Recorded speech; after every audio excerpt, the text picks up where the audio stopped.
Good morning. My name is Scott Hummel. I am a teacher in the Dearborn Public Schools, where I have been employed for the past 18 years. I taught 10 years as a physical education teacher at Dearborn High School, and the last 8 years as a physical education teacher at Salina Elementary School. A little background information about our district. Our district has about 19,000 students. It's one of the, I believe it's the top 5 largest in the state, behind Detroit, obviously. The building I am in, Salina Elementary, now has about 500 students. It is kindergarten through 3rd grade. The demographics of those students are about 99% of them are Yemeni students, many of which come and go throughout the year, especially with the more strife there is in the country of Yemen. We'll gain more students, and in the spring many of them will fly back. But we have a lot of students that come and go at random times throughout the year in our building. We have about 95% of our students are free and reduced lunch. We have a very, very high population of students that are new to the country, ESL students, Arab-speaking students, English is their second language. So many times there is a language barrier for those students. The teacher I'm going to be observing today, her name is Widad Lukman. She has been teaching for 8 years. Excuse me. She teaches kindergarten, where she has been for her entire career. She is an outstanding teacher and a good friend of mine, so I thought that that would be a good place to start for my observational video.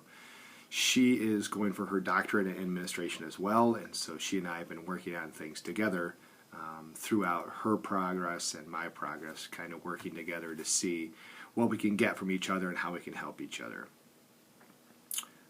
Her classroom has 24 students, split basically 11 boys, 13 girls. Really nice bunch of kids.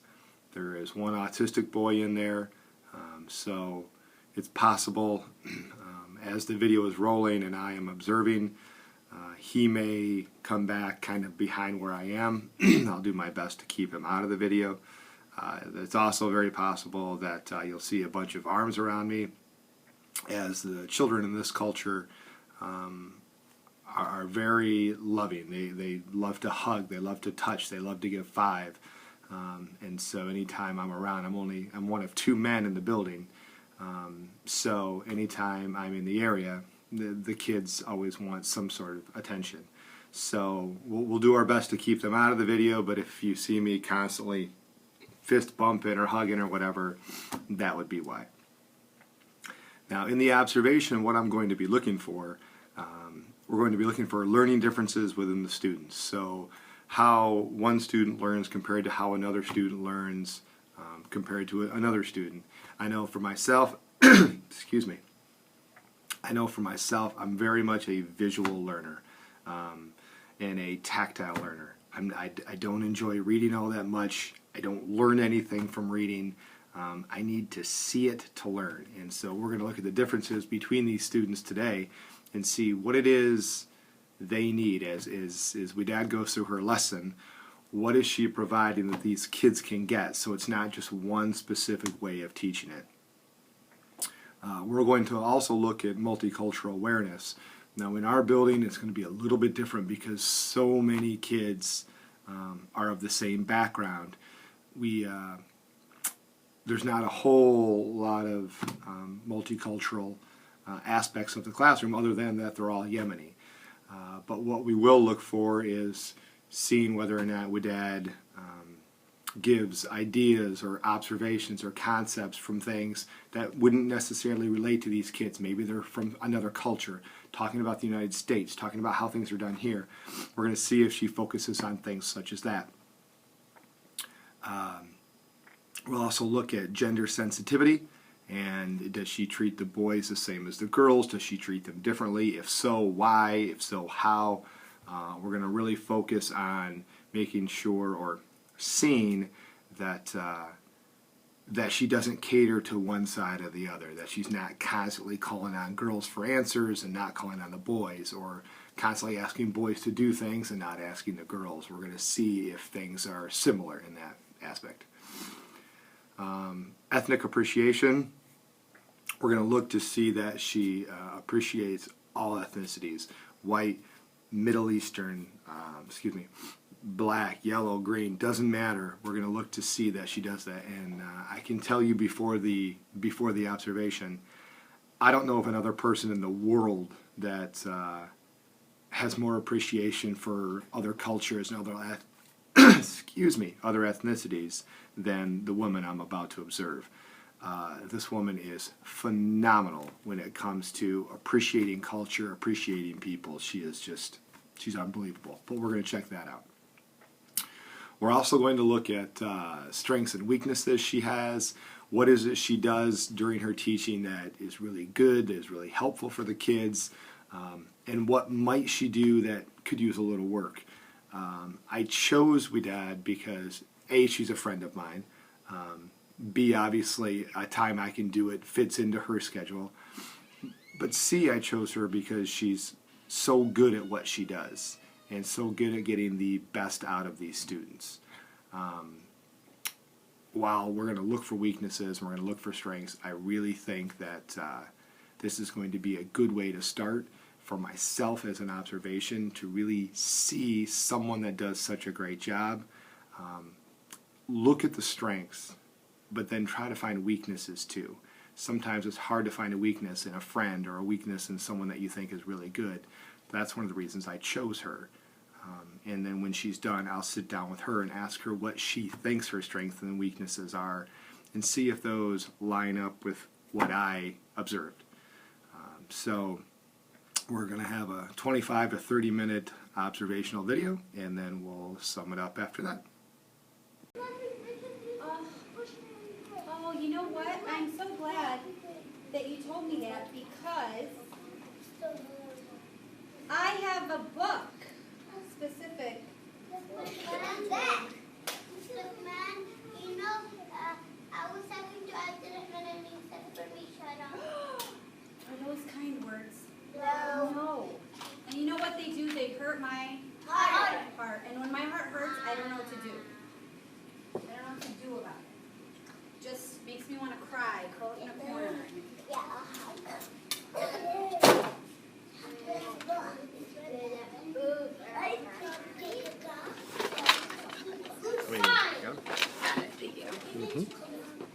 All right, so what I have today, this actually works out very well, because I have a book, but I'll wait for Omari. I love the way Abdurrahman is sitting.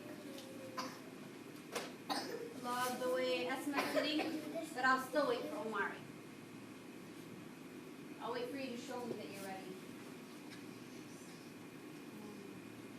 All right, so I have a book. This is not working, so that's okay. Look at the cover. What's on the cover? A giraffe. A giraffe. A giraffe is on the cover. And what does the giraffe look like it's doing? Dancing. Don't read the title. What does it look like he's doing? Dancing. He's dancing. A giraffe. A giraffe is dancing. No. Do giraffes dance? No. I don't know. Is this fiction or non-fiction? None. It's non-fiction? No. It's fiction, because fiction means It's correct. fake. It's not real, and I don't see giraffes dancing like that. I know. Are you ready? Giraffe. Giraffes Can't Dance by Giles Andrew. Who's that? The author. He writes the story. He does. The author writes the story, and then it says, oh, but you're screaming. The illustrator.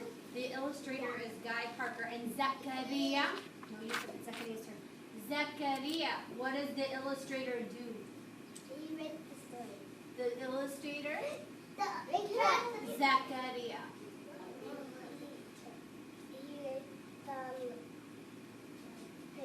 He draws the picture.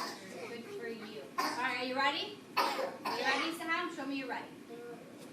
crisscross applesauce hands. Your eyes and your ears are open. Your mouths are closed. Are you ready? Here we go. Giraffes can't dance. Can you read it, Gibbs?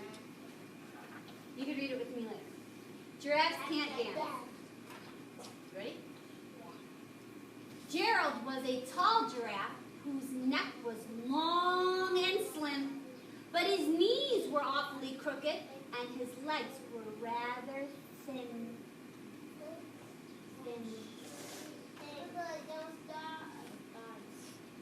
He was very good at standing still and munching shoots off trees, but when he tried to run around, he buckled at the knees. What happened? What happened? He fell. Now every year in Africa, they hold the jungle dance with every single animal turns up to skip and prance.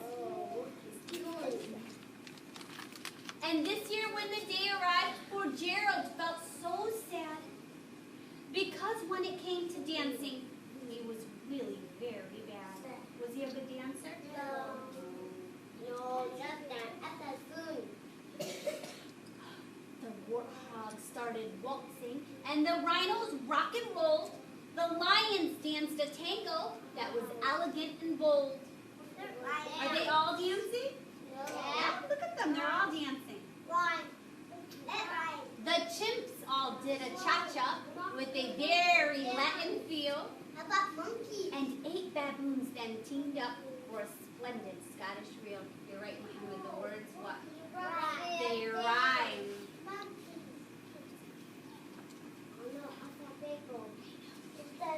Gerald swallowed bravely as he walked toward the floor. But the lions saw him coming, and they soon began to roar. Hey, look at clumsy Gerald, the animals all sneered. Giraffes can't dance, you silly fool. Oh, Gerald, you're so weird. Are they being nice? No. Was that nice to call him weird? No. That hurts my heart. Does it hurts my heart? Does it hurt your heart? It's not kind to make fun of other people. Gerald simply froze up. He was rooted to the spot.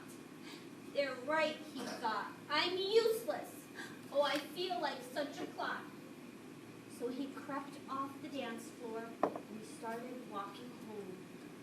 He'd never felt so sad before. So sad and so alone.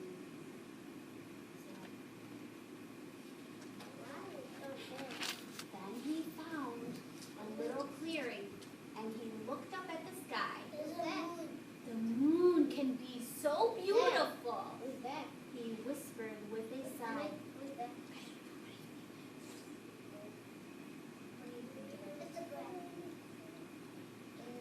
What do you think? Let him tell me. What do you think? Good get, yeah. Excuse me, coughed a cricket, who'd seen Gerald earlier on. But sometimes when you're different, you just need a different song. Listen to the swaying grass and listen to the trees. To me, the sweetest music is those branches in the breeze. So imagine that the lovely moon is playing just for you. Everything makes music if you really want it to. I know. Looks like it. Ooh, listen. So with that, the cricket smiled and picked up his violin. Then Gerald felt his body do the most amazing thing. What do you think his body started to do? Started to dance. Look, he said. His hooves had started shuffling, making circles on the ground. His neck was gently swaying, and his tail was swishing around. Was he starting to dance? He threw his arms out sideways. I know, and he swung them everywhere. Then he did a backward somersault and leapt up in the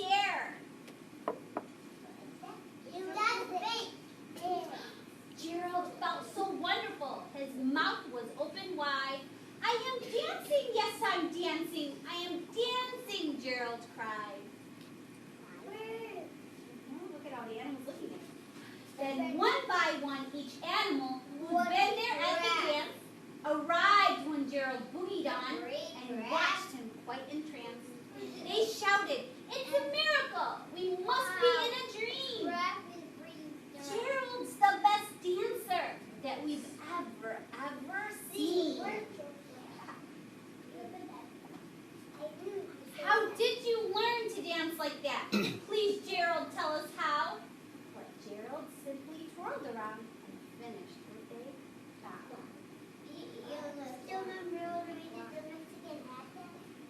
Then he raised his head and looked up at the moon and stars above.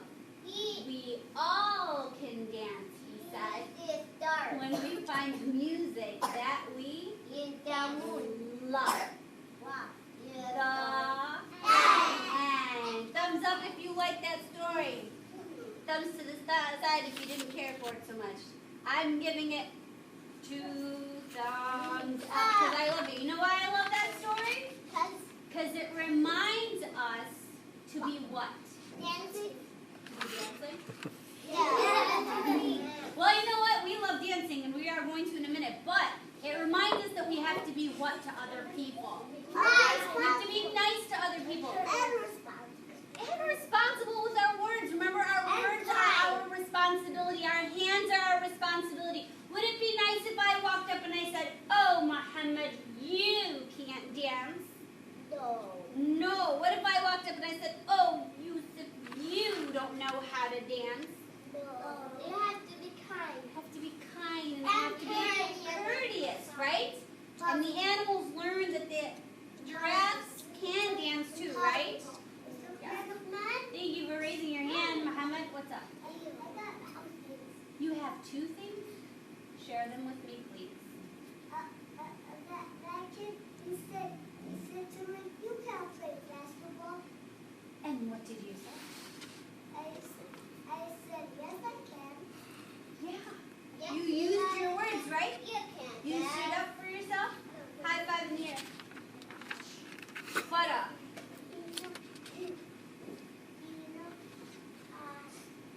A girl said you can't ride your bike, and I said I can. Remember we said whenever we feel like we can't do something, or someone says you can't do something, what do we say? I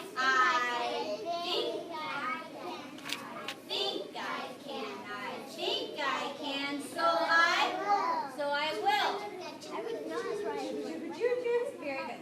All right, so look what I'm going to give you. 2 things we want to do. Number 1, do you want to get up and move around? Yeah. Are you antsy? I can tell. You're going to stand up on your letter. All right, remember, be responsible for your hands, be responsible for your words. Then what do you do, Zafia? You use your nice words and you say, "Excuse me, Farah, you need to go to your spot." No, Nabila is not here. All right, so here's what I have for you. You see how we just read the story? Yeah. Hey, guess what? We're dancing. There is a song about it. I can't see you. You don't need to see me, silly girl. All right. We see you. I'm going to give you a choice. Are you ready? Only one. Are you ready? Yes. Your hands can only go up 1 time. You can, nope, not yet. You ready?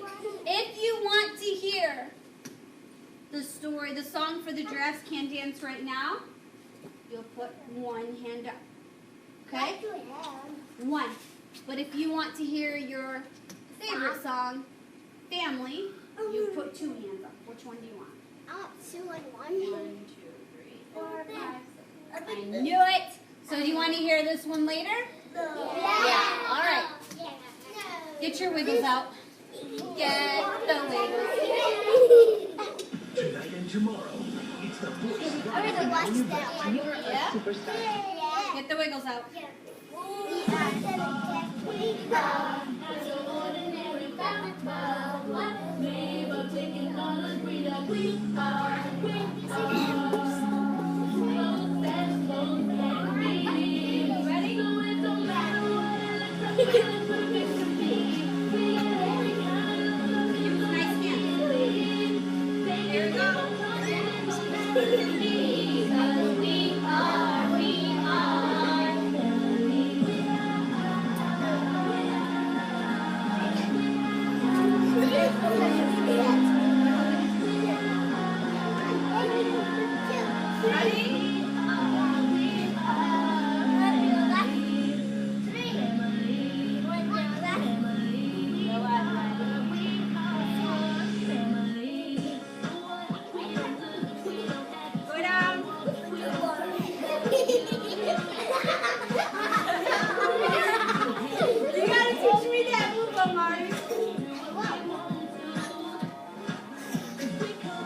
Emmy called. Emmy called. All right, flat on your bottom. Show me, right?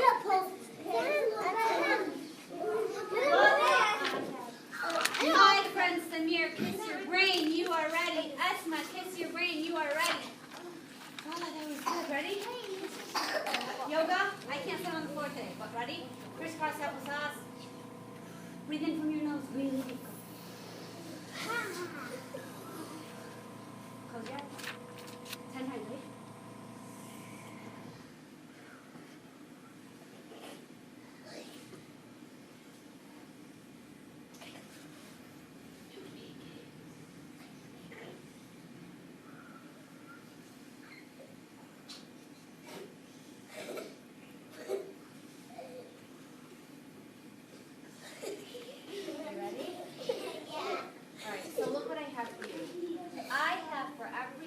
One of you thinks Omari. Who do I have here? A giraffe. And it's not just any giraffe, boys and girls. It's Gerald himself. What? He has come to visit our classroom. And guess what you get to do with him? You build it. You're right. You can color. Yes, you can. You get to color him any color you want. Since it's your giraffe, I want you to be independent. It means I'm not going to show you what colors I want him to be. I want you to do it all by yourself. Because being independent means you do things all by yourself. Your job is to color the different body parts for Gerald the giraffe. When you are finished, you're going to cut them out and you're going to glue them on a paper to make him look like he's A giraffe. a giraffe, but doing what? Dancing. Dancing. Got it? Yeah. Then we will draw the setting, okay? But first we want to color, cut, and glue. What do we want to do? Color, cut, and glue. What do we want to do? Cut, and glue. So I'm going to go this way. Perfect. No, I will pass them out, but I'm looking for tables that are ready, because remember today's day for special snack and for the whole recess at 4 o'clock. Which table's ready first? Let's see. You know what? I'm going to have to say purple table. Purple table, go back with Abdurrahman, please, and get started right away. I know. Do you want to keep the book next to you? Is that what you want to do? They're part of his life. So you're going to move his life with this life, okay? You know what? I want you're sitting so nicely. You may go back to your table. My friend Asma, you may go back with the yellow table. Perfect. And then, Mara. Yeah, this is good light. As well.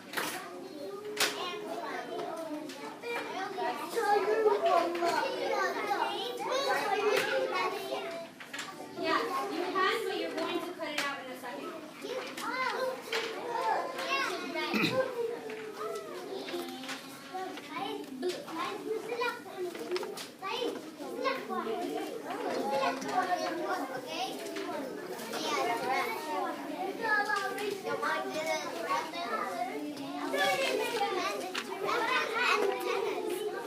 It does look like he has antennas. Alright, look up at the Promethean board. I have mine up there. So I'm not going to color mine because I said I wanted you to be independent when you did that. But I will show you how to put the body together. Look at the Omari.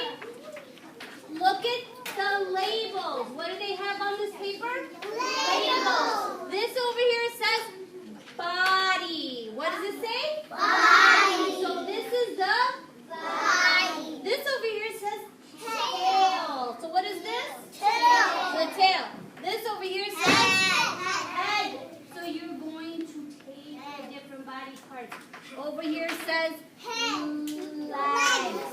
So you cut them, glue them together. Got it? Pass it out. Very good. This says neck because you're bringing that smell. You're super smart girl. So now, so I'm going to give you a paper to glue it all on. But there is no cutting until I see coloring. Yes, you may use marker. No scribbling, and we color inside and then between.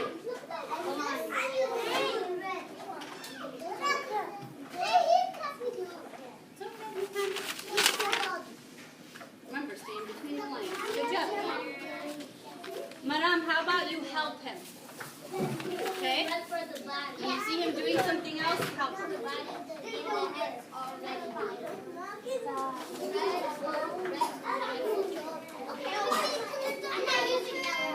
Yes, sir, you may.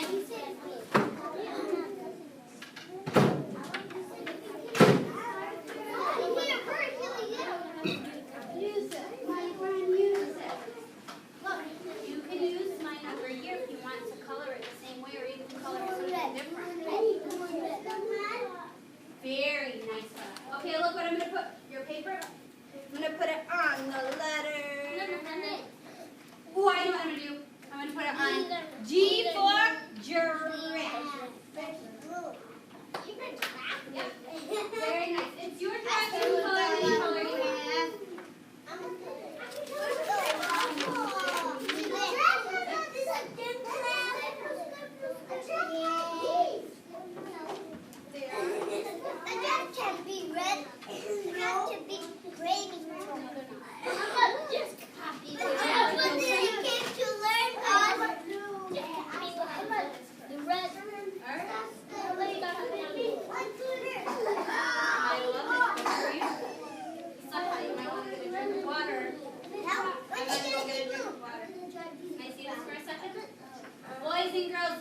friend Fada.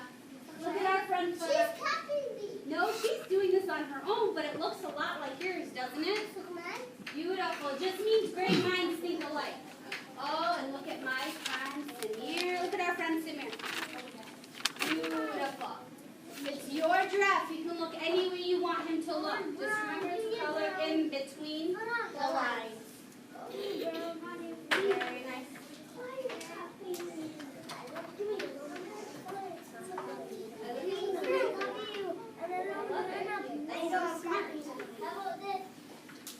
Looks amazing, Esma. We can make a rainbow for giraffe. If that's what you want your giraffe to look like, then yes. I think we make it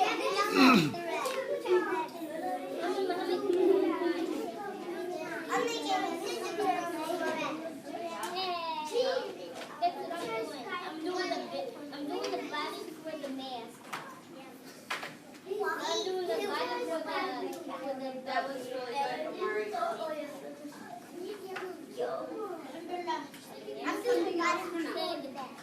I'm going to color Leonardo. That looks really good. Samir, I like how you're adding that little detail.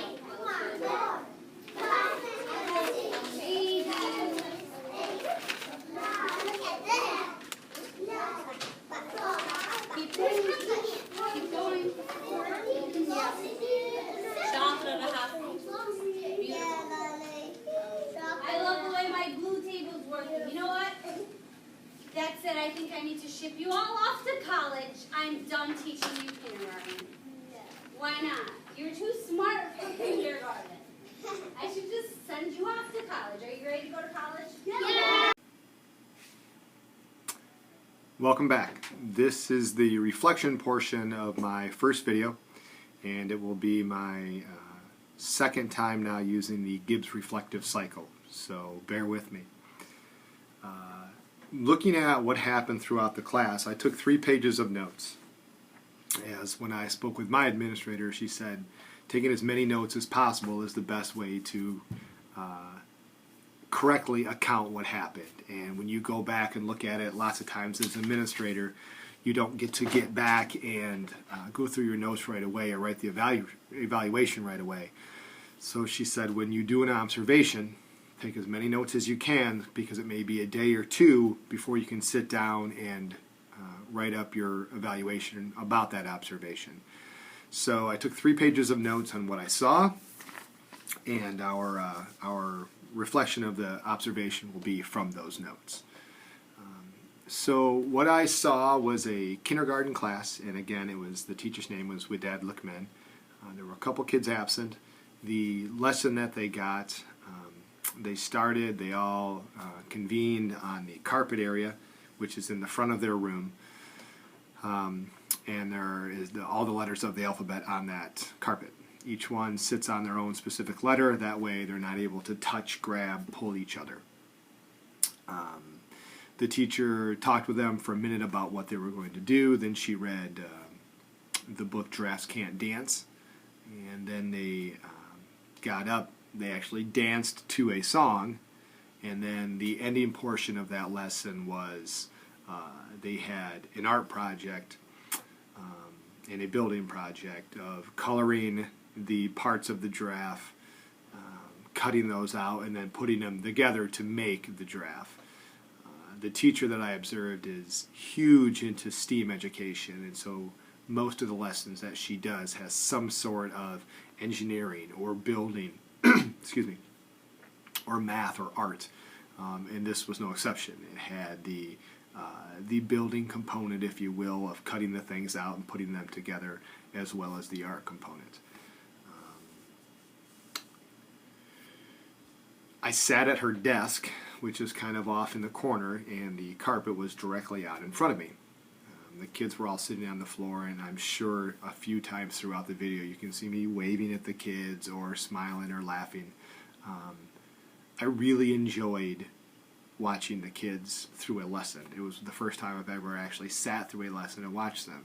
I have these kids in my phys ed classes, but it's a completely different dynamic and a completely different interaction with those kids. So that was very enjoyable, and I enjoyed watching and getting to see them in that different domain, a different way they interact with each other. While I was watching it, as I said, I felt very happy. The kids love it. The kids enjoy the learning. The teacher loves what she does. And too often you see teachers that have grown cynical over time, and that's not the case here. So I felt very happy and very proud to be associated with this teacher, and I felt very good for the kids that they were getting this opportunity and this education, whereas a lot of places, a lot of times, they won't get that. So I wouldn't say that I was nervous, but maybe a little apprehensive, because I didn't exactly know how it would go. But once she got started, the kids didn't really pay any attention to me. A few would turn and look and wave and smile, so that those feelings went away right away, and I just ended up feeling very happy and glad that I got to be a part of this experience. The evaluation portion of it, we were supposed to look at learning differences, multicultural awareness, gender sensitivity, ethnic appreciation, and then strengths and weaknesses. And as you can see, I took quite a bit of notes in that amount of time. And so I'll break down the evaluation portion, excuse me, of it from those aspects. So looking at learning differences, my dad does a really nice job of using visual, vocal, hearing, tactile, different ways kids can learn. And she incorporates all of those into the lesson by allowing the kids to color and the kids to cut. Kids that are tactile learners like myself get to learn by doing. By reading the book, the kids that are visual learners or auditory learners, they get to do it. She asks numerous questions throughout the reading. The kids that learn by question and answer, they got to do it. So kids with different learning styles most certainly would be successful in this situation. She constantly asks questions for comprehension, and until she gets the answer and everybody agrees on it, she doesn't move on. So there's not going to be those kids that get left behind that just sit there very quietly. I thought that was very good. She also has the students restate the directives. So right before they went to do the giraffe coloring project, she made sure that they restated what it was they were supposed to be doing. I was very impressed with that. As far as multicultural awareness, I actually got lucky when she did this lesson, because I didn't tell her or ask her to teach anything specific. But as I said in the introduction, she is very much someone that believes in equality and everybody is the same and treating people equally. And so by reading that book and talking about the giraffe being different, she actually stopped in the middle and talked about, what do we do when people are different? How do we treat them? You know, do we treat them differently? Do we treat them the same? And then as you look around her room, there are a lot of different posters and things of that nature on the wall, different countries, different people, and she's constantly focusing on the differences of people and how we can accept those and embrace those. As far as gender sensitivity, she constantly calls on boys and girls. She has boys and girls sitting together. When they broke out into their groups, the boys and girls were working together. There is no separation between the two. They're constantly working together, and that's one of her big focuses, is trying to get the boys and girls to work side by side, not separately. A lot of times in the culture that we teach,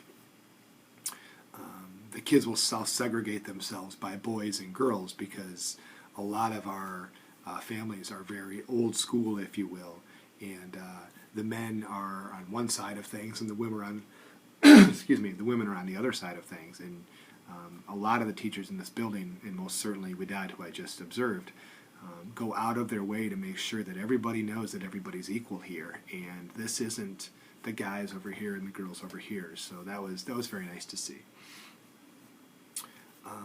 As far as ethnic appreciation, like I just said earlier, she goes above and beyond. You know, we talk about other countries and the differences of the people, whether their skin color or their voice or their language, whatever it is.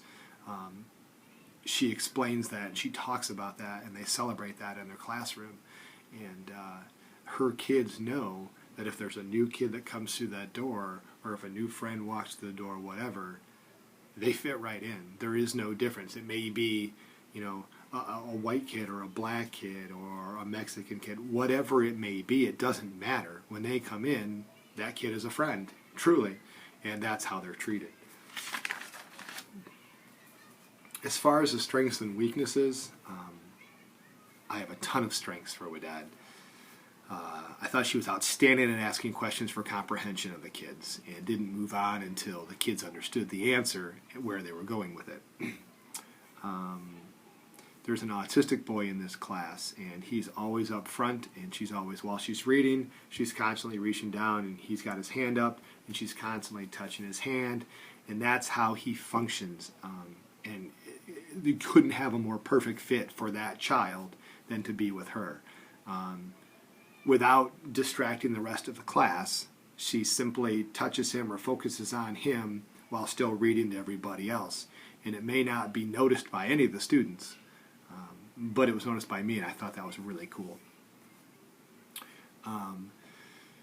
Wadad does a great job of ignoring all the outside distractions. As you can hear, I believe at one point in the video, you'll hear the phone ring, and I'm kind of looking at her like, what does she want to do? And she completely ignored it. And a couple minutes later, she came over, and I told her who had called, and she just said, don't worry about it.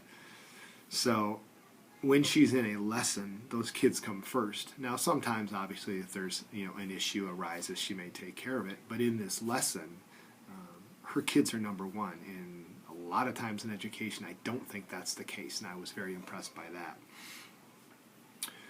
She is extremely positive. These kids come in, and from the time they're there in the morning to the time they leave at the end of the day, it's just positive. It's such a fantastic environment.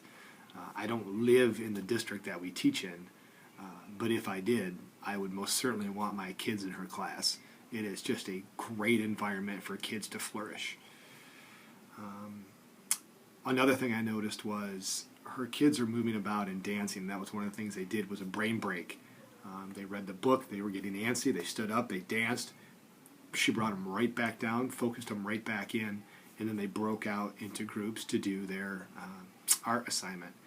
And it was incredible the control she had, whether the kids were in a small group or whether they were scattered out across the gym, across the classroom.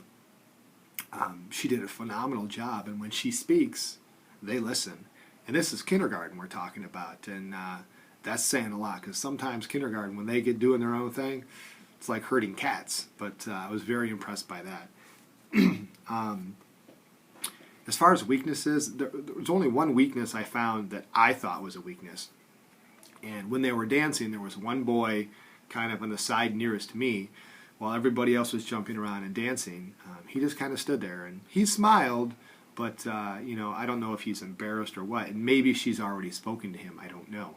But he just stood there. He didn't do anything. He didn't participate. He didn't get any of that energy out, which was the point of the brain break. And I don't know, maybe she, like I say, maybe she noticed, and that's just what he does. But she dances with the kids, and they love it. And so there may have been the possibility that she didn't see that or didn't notice that, and I'll find that out later. Now, what I think overall about the situation was the kids that are in her classroom are very lucky.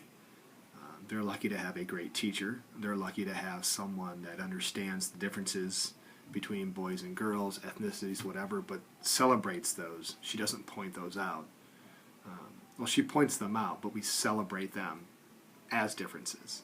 Whereas a lot of people point them out and they're not celebrated, they're focused on. Whereas, I'm the white guy, and then maybe there's the black kid and the Arab kid, and everybody's kind of off doing their thing. That's not the case. We talk about the differences in her class, and then they celebrate those differences.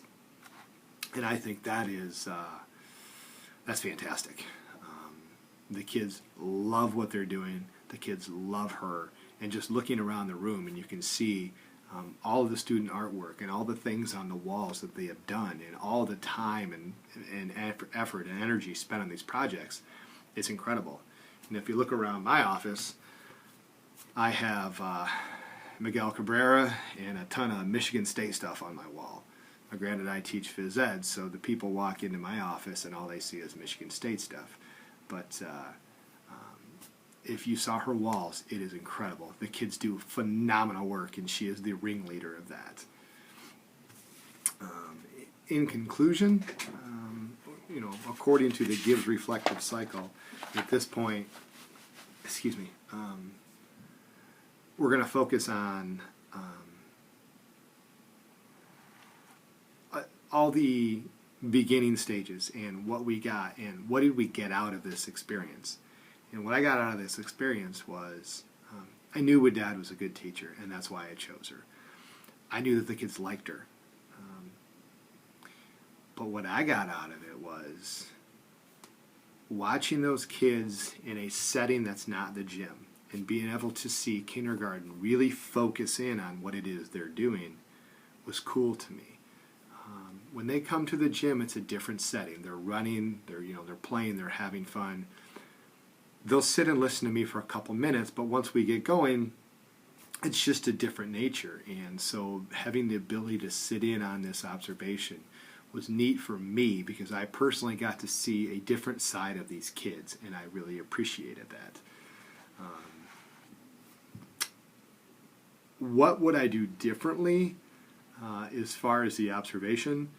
I probably would have sat myself in the very back of the room so I could see the entire room. Where I sat, there was a wall to the side. And granted, the kids were all in front of me, but a couple times I had to kind of crane my head around to see the board. So logistically, I would need to change that to kind of set myself in the center so I could see out instead of putting myself on the side. I could see with Dad and I could see the kids, but I couldn't really see the board all that well. The only other thing I think I would do differently as I sat there and watched was I think I would take a few less notes. I wrote down so many things that I think I may have missed some of the things. And you can see me throughout the video. I'm smiling and laughing and chuckling and writing down. But I think the key is to write just some words that will help me remember, not full sentences like I did. So that way I can spend more time focusing on the kids and the teacher and what they're doing and not writing full sentences down. So that would be a helpful learning experience. Overall, I absolutely loved this experience. I honestly didn't know what to expect going in, and I didn't really think that it would be something I would enjoy. But it gave me another side of these kids and another side of the teacher that I've never gotten to see before, and I'm very appreciative of that.